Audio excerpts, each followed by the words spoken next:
Hey guys, welcome back to our channel. So today we're going to share a little update on our home gym. We're going to share with you the couple of additions that we've made and also a little bit about the wear and tear. So if you want to watch part 1 of this video, make sure you click on the link above where we give you a little bit more detail about the rack, the plates, why we picked the plates that we have, and also why we picked the bar that we have.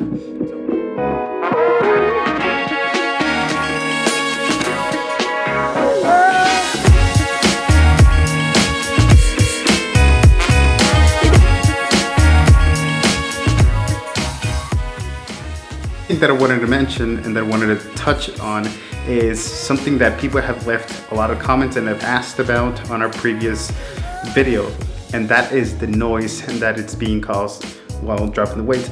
We live in an apartment, so even though we live in the bottom floor, we still have to be a little bit cognizant of people around us, so we try to minimize the noise by doing simple things. One, as I mentioned before, we don't drop the weights from up above here. If we do drop them, it very rarely does that happen. It's usually on a failed rep, but since we're pretty awesome, we really never fail. So, but that's not true. But so we try to be as careful as possible. However, even we do have that mat, as you can see, and the mat is 3/4 of an inch thick, and it's pretty good. It really reduces the noise a lot. But when we know we are going to deadlift some, super heavy, maybe 400 pounds, whatever, we know it's going to be heavy, we put towels underneath the plates to also reduce that noise even further. And that has helped a lot. We lift very early, 4:30, 5 in the morning, so people are usually asleep by then, and so we try to be really careful with that. So we've had this rack for almost a year, so it's been great. The first thing that I want to cover is obviously the rack. The rack has had hardly any wear and tear. It's pretty solid.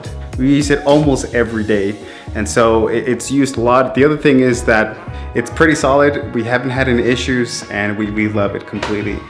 So, and then the wear and tear on the bar is very minimal as well. We don't drop the bar from above our shoulders, so that helps with that.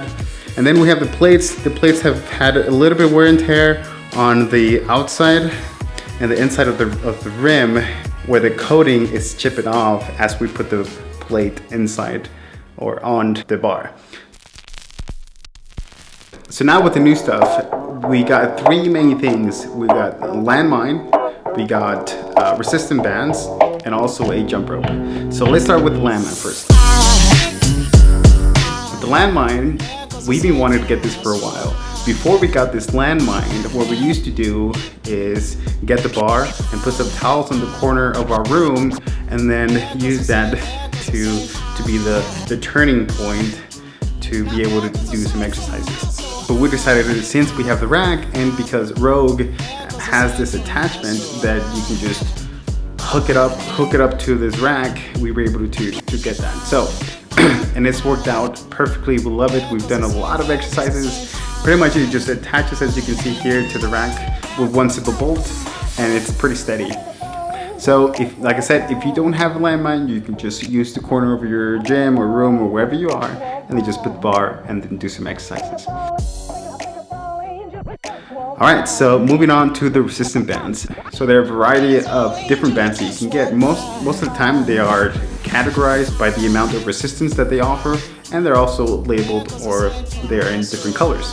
So we decided to get 2 resistant bands that have a 100-pound resistance. And we mainly use that to attach it to the bar whenever we do bench press or even squats. The theory behind the resistant bands is that the resistance increases as you reach the top of the range of motion. So, for example, when you do a bench press, if you keep the bar close to you, there's going to be less resistance as compared to when the bar is away from your chest. Or if you do it in a squat, then the resistance will be low at the bottom, and then as you move up, then you'll have more resistance. So you'll have resistance throughout the whole range of motion, which is something that can definitely help your squat or any other big lifts.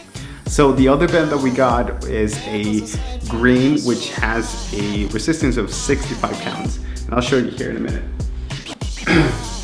So this resistant band, my wife mainly uses this for pull-ups.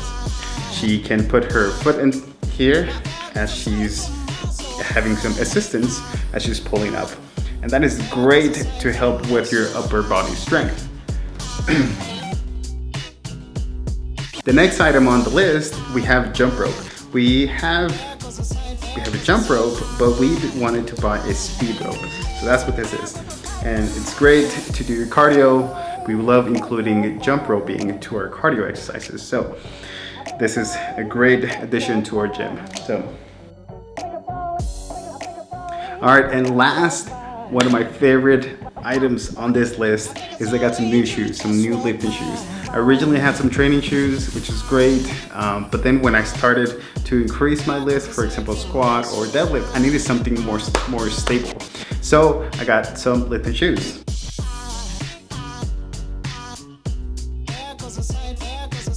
Made by Adidas, and they're great. I like the fact that they're flat at the bottom, so it helps me to focus on resting all the weight on my heel instead of the front of my foot. So whenever I squat, I can focus all this weight all basically on my heels. So that is it for today. We appreciate you watching this video. Again, if you want to watch part 1, make sure you click below. If you enjoy this, make sure you click thumbs up. And also make sure to subscribe, as we have other videos coming up. We have videos such as recipes, more workout videos. Also, we're going to share a couple of exercises that you can do with the Landmine that we just purchased. And again, thank you so much for watching. And as always, train hard, y'all.